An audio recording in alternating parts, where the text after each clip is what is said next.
서울 시내 한 공원에서 매일 바둑을 두시던 평범해 보이는 할아버지 한 분이 계셨는데요. 그분의 진짜 정체가 밝혀지면서 바둑계는 물론 온 나라가 발칵 뒤집어진 사건입니다. 이 이야기의 주인공은 올해 72세인 박만수 할아버지입니다. 키는 165cm 정도로 작은 편이고 항상 낡은 베이지색 점퍼를 입고 다니셨죠. 머리는 반백이 되었지만 여전히 눈빛만큼은 예리했습니다. 그리고 무엇보다 바둑을 정말 잘 두셨어요. 박 할아버지는 매일 아침 8시가 되면 어김없이 서울 중구에 있는 한 작은 공원에 나타나셨습니다. 손에는 항상 낡은 가방을 들고 계셨는데 그 안에는 바둑판과 바둑돌이 들어있었어요. 공원 한쪽 모서리에 있는 파고라의 자리를 잡고 앉아서 상대를 기다리시는 게 일과였죠. 처음에는 동네 어르신들이 상대를 해주셨습니다. 하지만 박 할아버지의 실력이 워낙 뛰어나다 보니 금세 소문이 났어요. 동네에서 바둑 좀 둔다는 분들이 하나둘씩 찾아오기 시작했고 나중에는 다른 지역에서까지 사람들이 몰려왔습니다. 박 할아버지의 바둑 실력은 정말 대단했습니다. 아마추어는 물론이고 세미프로급 실력자들도 쉽게 이길 정도였어요. 더 놀라운 건 그분이 바둑을 두는 스타일이었습니다. 상대가 돌을 놓으면 거의 3초 안에 다음 수를 두셨거든요. 마치 미리 모든 수를 계산해 놓은 것 같았죠. 그런데 박 할아버지에게는 특이한 점이 있었습니다. 바로 돈을 절대 걸지 않으신다는 것이었어요. 아무리 상대가 내기를 제안해도 무조건 거절하셨습니다. 그냥 바둑 자체를 즐기기 위해서 두신다고 하셨죠. 이런 분을 보기가 쉽지 않았기 때문에 사람들은 더욱 호기심을 갖게 됐습니다. 박 할아버지는 말수가 매우 적으셨습니다. 바둑을 둘 때도 거의 말을 하지 않으셨고 게임이 끝나면 조용히 인사만 하고 일어나셨어요. 개인적인 이야기는 전혀 하지 않으셨죠. 어디서 사시는지, 무슨 일을 하셨는지, 가족은 있는지 아무도 몰랐습니다. 공원에서 환경미화 일을 하는 김 아주머니는 박 할아버지를 3년째 지켜봤지만 여전히 수수께끼 같은 분이라고 했어요. 비가 와도 눈이 와도 빠지지 않고 나오시는데 그렇게 바둑에 열정적인 이유를 알 수 없었거든요. 박 할아버지의 하루 일과는 매우 규칙적이었습니다. 오전 8시에 나와서 오후 6시까지 바둑을 두시고 그 후에는 어디로 가시는지 아무도 몰랐어요. 점심시간에는 공원 근처 분식집에서 라면 한 그릇을 드시는 게 전부였습니다. 정말 소박한 생활이었죠. 그런데 작년 여름 공원에 새로운 인물이 나타났습니다. 30대 초반의 젊은 남성 정현우 씨였는데 이분이 박 할아버지의 비밀을 풀어내는 결정적인 역할을 하게 됩니다. 정 씨는 프로 바둑기사 출신으로 현재는 바둑 학원을 운영하고 있었어요. 정현우 씨는 어린 시절부터 바둑을 배웠고 실제로 프로기사가 되어 몇 년간 활동했던 경력이 있었습니다. 하지만 성적이 좋지 않아서 은퇴한 후 바둑 교육에 전념하고 있었죠. 그런 그가 공원에서 바둑 두는 할아버지의 소문을 듣고 호기심에 찾아온 것이었습니다. 처음 만났을 때 정현우 씨는 박 할아버지를 조금 우습게 봤습니다. 아무리 아마추어 중에서 잘 둔다고 해도 프로 출신인 자신보다는 못할 거라고 생각했거든요. 하지만 실제로 바둑을 둬보니 완전히 다른 세계였습니다. 첫 번째 대국에서 정현우 씨는 완패했습니다. 그것도 아주 일방적으로 졌어요. 프로 시절에도 이렇게 처참하게 진 적이 없을 정도였습니다. 더 놀라운 건 박 할아버지가 여전히 3초 안에 모든 수를 두셨다는 것이었어요. 정현우 씨는 충격을 받았습니다. 자신이 아는 아마추어 바둑의 수준을 완전히 넘어서는 실력이었거든요. 혹시 예전에 프로기사였던 분이 아닐까 하는 생각이 들었지만 그런 실력자라면 바둑계에서 모를 리가 없었어요. 그날 밤 정현우 씨는 잠을 이루지 못했습니다. 자신이 프로기사였다는 자존심이 크게 상처받았거든요. 하지만 동시에 호기심도 생겼어요. 과연 이 할아버지가 누구일까? 어떻게 이런 실력을 갖게 되었을까 궁금해졌습니다. 다음날 정현우 씨는 다시 공원을 찾았습니다.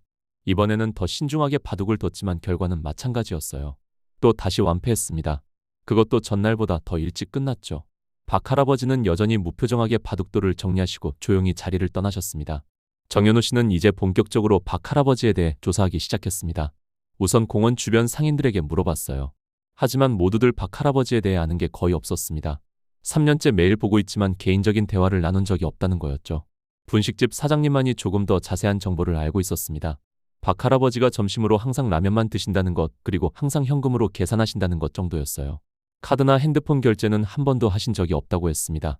정현우 씨는 박 할아버지의 바둑 실력을 다른 각도에서 분석해보기로 했습니다. 며칠간 관찰해본 결과 그분의 바둑 스타일에서 매우 독특한 특징을 발견할 수 있었어요. 일반적인 정석과는 다른 마치 자신만의 독창적인 이론에 기반한 것 같았습니다. 더 놀라운 건 박 할아버지가 상대의 수준에 맞춰 바둑을 두신다는 것이었습니다. 초보자와 둘 때는 쉬운 수를 두시고 고수와 둘 때는 복잡한 수를 두셨어요. 마치 상대를 가르치는 것 같기도 했고 동시에 자신의 진짜 실력을 숨기는 것 같기도 했습니다. 정현우 씨는 혹시 박 할아버지가 예전에 바둑계의 유명한 인물이었을 가능성을 생각해봤습니다. 하지만 아무리 생각해도 기억나는 사람이 없었어요. 그 정도 실력이라면 분명히 알려진 인물이어야 하는데 말이죠. 그러던 중 우연한 기회에 단서를 발견했습니다. 어느 날 박 할아버지가 바둑돌을 정리하시다가 가방에서 작은 수첩이 떨어진 거예요. 정현우 씨가 주워드리려고 했는데 그 순간 수첩이 펼쳐지면서 안에 적힌 내용을 볼 수 있었습니다. 그 수첩에는 바둑 기보가 빼곡히 적혀 있었는데 놀랍게도 모두 외국어로 되어 있었어요. 중국어, 일본어, 영어가 섞여 있었는데 정현우 씨는 중국어를 조금 할 수 있어서 일부 내용을 읽을 수 있었습니다. 그 내용은 세계 각국의 바둑 고수들과 둔 대국 기록이었습니다. 날짜와 상대방 이름 그리고 승부 결과까지 자세히 적혀 있었어요. 더 놀라운 건 대부분이 박할아버지의 승리로 끝난 기록들이었다는 것이었습니다. 정현우 씨는 그 수첩을 박할아버지께 돌려드리면서 조심스럽게 물어봤습니다. 혹시 예전에 국제 바둑 대회에 참가하신 적이 있으시냐고요? 하지만 박할아버지는 그냥 취미로 기록해둔 것뿐이라고 하시며 대수롭지 않게 넘어가셨습니다. 하지만 정현우 씨는 이미 확신을 갖기 시작했습니다. 이 할아버지는 절대 평범한 아마추어가 아니라는 것을요. 혹시 국제적으로 활동했던 프로기사이거나 아니면 바둑계의 숨은 고수일 가능성이 높다고 생각했습니다. 그 후 정현우 씨는 더욱 적극적으로 박할아버지를 관찰했습니다. 그리고 점점 더 이상한 점들을 발견하기 시작했어요.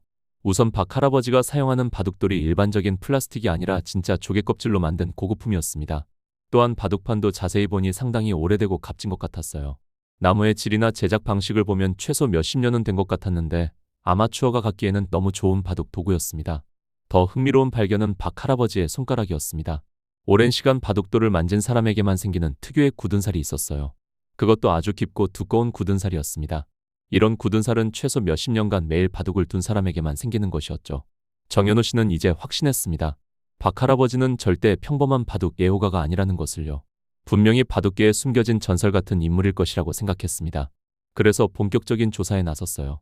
먼저 한국 바둑계의 역사를 뒤져봤습니다. 1970년대부터 현재까지의 프로기사 명단을 모두 확인해봤지만 박만수라는 이름은 찾을 수 없었어요. 혹시 가명을 쓰고 있는 건 아닐까 하는 생각도 들었습니다. 다음으로는 국제 바둑계 자료를 찾아봤습니다. 중국과 일본의 바둑 관련 웹사이트를 뒤져봤지만 역시 마땅한 단서를 찾을 수 없었어요. 하지만 포기하지 않고 계속 검색해봤습니다. 그러던 중 일본의 한 바둑 잡지 옛 기사에서 흥미로운 내용을 발견했습니다. 1980년대에 일본에서 활동했던 한국인 바둑 기사에 대한 기사였는데 그 사람의 별명이 유령 기사였다고 했어요. 정체를 알 수 없는 신비로운 인물이었다는 것이었죠. 그 기사에 따르면 이 유령 기사는 1980년대 중반부터 1990년대 초반까지 일본 바둑계에서 활동했다고 합니다. 공식적인 프로기사는 아니었지만 실력은 톱클래스였고 일본의 유명한 프로기사들과 비공식 대국을 펼쳐 대부분 승리했다고 해요. 더 놀라운 건 그 유령 기사의 특징이었습니다.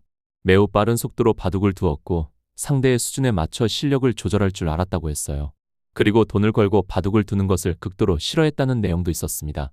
정현우 씨는 가슴이 뛰기 시작했습니다. 이 유령 기사의 특징이 박할아버지와 너무나 일치했거든요. 혹시 박할아버지가 바로 그 전설의 유령 기사가 아닐까 하는 생각이 들었습니다.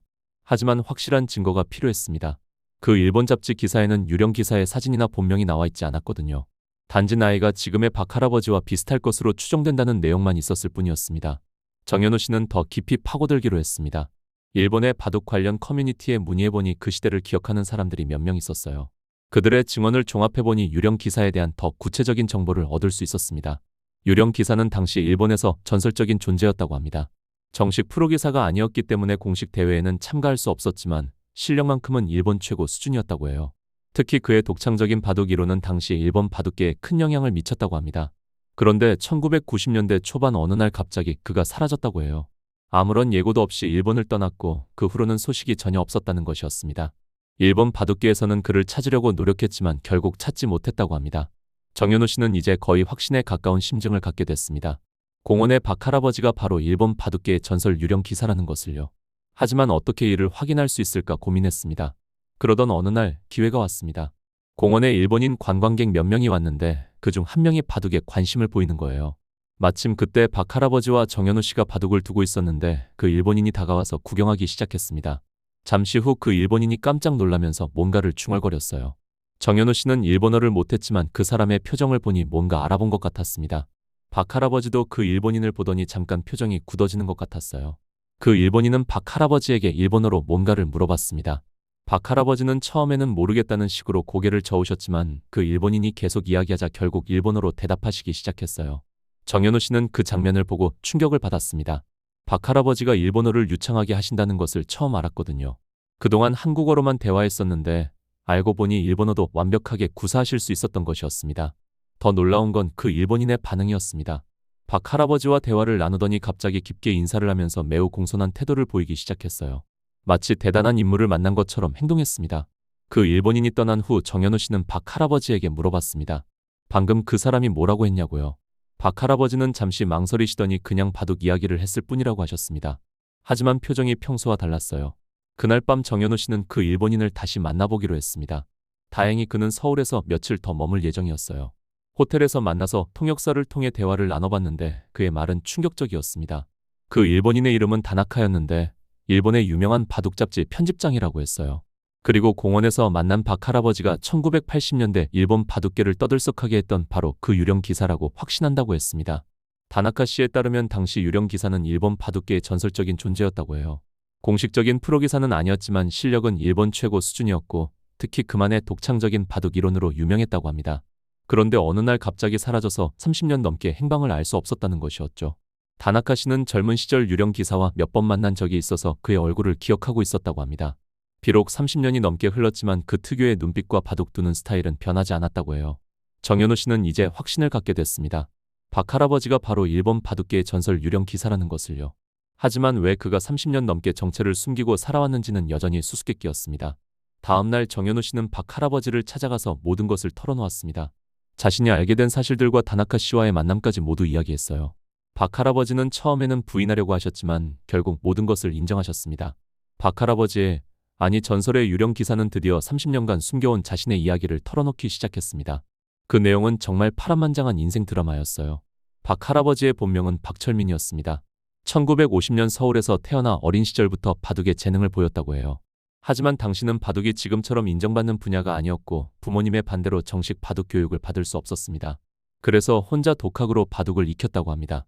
동네 바둑클럽을 전전하며 실력을 쌓았고 20대가 되었을 때는 이미 프로급 실력을 갖추고 있었어요. 하지만 정식 프로기사 과정을 밟지 않았기 때문에 공식적인 인정을 받을 수 없었습니다. 1970년대 말 박철민은 우연한 기회에 일본으로 건너가게 됩니다. 당시 한일 관계가 지금만큼 좋지 않았던 시절이라 한국인이 일본에서 활동하기는 매우 어려웠어요. 그래서 정체를 숨기고 유령 기사라는 별명으로 활동하게 된 것이었습니다. 일본에서의 생활은 쉽지 않았다고 해요. 정식 비자도 없었고 언어도 서툴렀거든요. 하지만 바둑만큼은 국경이 없었습니다. 실력으로 인정받으면서 점차 일본 바둑계에서 이름을 알리게 됐어요. 1980년대 중반부터는 일본의 유명한 프로기사들과 비공식 대국을 갖기 시작했습니다. 대부분 승리했고 그의 독창적인 바둑 이론은 일본 바둑계에 큰 충격을 주었다고 해요. 특히 당시 일본 바둑의 정석을 뒤엎는 새로운 방식으로 주목받았습니다. 하지만 항상 정체를 숨겨야 하는 스트레스가 컸다고 합니다. 언제 발각될지 모른다는 불안감 속에서 살아야 했거든요. 그래서 사람들과 깊은 관계를 맺을 수도 없었고 항상 외로웠다고 해요. 1990년대 초반 결정적인 사건이 벌어졌습니다. 일본 정부에서 불법 체류자 단속을 강화하면서 박철민의 정체가 들킬 위험이 커진 거예요. 더 이상 일본에 머물 수 없다고 판단한 그는 급히 한국으로 돌아오기로 했습니다. 하지만 한국으로 돌아온 후에도 쉽지 않았어요. 10년 넘게 일본에 있었던 경력 때문에 주변 사람들의 시선이 곱지 않았거든요. 특히 당시는 일본에 대한 감정이 지금보다 훨씬 좋지 않았던 시절이라 더욱 어려웠습니다. 그래서 박철민은 아예 바둑계와 인연을 끊고 전혀 다른 삶을 살기로 결심했어요. 한국에 돌아온 박철민은 박만수라는 새로운 이름으로 살아가기 시작했습니다. 작은 공장에서 일하며 평범한 노동자의 삶을 살았어요. 결혼도 하고 아이도 낳았지만 바둑에 대해서는 입도 뻥긋하지 않았습니다. 가족들에게도 자신의 과거를 숨겼죠. 그런데 10년 전 부인이 세상을 떠나면서 모든 게 바뀌었다고 합니다. 자식들은 모두 독립했고 혼자 남겨진 그에게는 바둑만이 유일한 위안이었어요. 하지만 여전히 정체를 드러낼 수는 없었습니다. 그래서 공원에서 조용히 바둑을 두며 지내기 시작한 것이었죠. 정현우 씨는 이 놀라운 이야기를 듣고 할 말을 잃었습니다. 바둑계의 전설이 바로 눈앞에 있었던 것이었거든요. 그런데 박철민 할아버지는 여전히 자신의 정체를 공개하고 싶어 하지 않았어요. 하지만 운명은 참묘했습니다. 며칠 후 공원에 또 다른 특별한 손님이 찾아왔거든요. 바로 현재 한국 바둑계의 최고수인 김민수 구단과 비슷한 실력을 가진 젊은 프로기사 김대현 구단이었습니다. 김대현 구단은 최근 국제대회에서 연패를 당하며 슬럼프에 빠져 있었어요. 자신감을 잃은 그가 우연히 공원에 박 할아버지의 소문을 듣고 찾아온 것이었습니다. 처음에는 그냥 기분 전환 차원 것이었는데 실제로 바둑을 둬보니 완전히 다른 세계였어요. 김대현 구단도 박 할아버지에게 완패했습니다. 현재 한국 바둑계 톱클래스인 그조차 상대가 되지 않았어요. 더 놀라운 건 박 할아버지가 그에게 바둑을 가르쳐주기 시작했다는 것이었습니다. 박철민 할아버지는 김대현 구단의 바둑을 보더니 그의 문제점을 정확히 짚어내셨어요. 너무 정석에만 의존하고 있고 창의적인 사고가 부족하다는 것이었죠.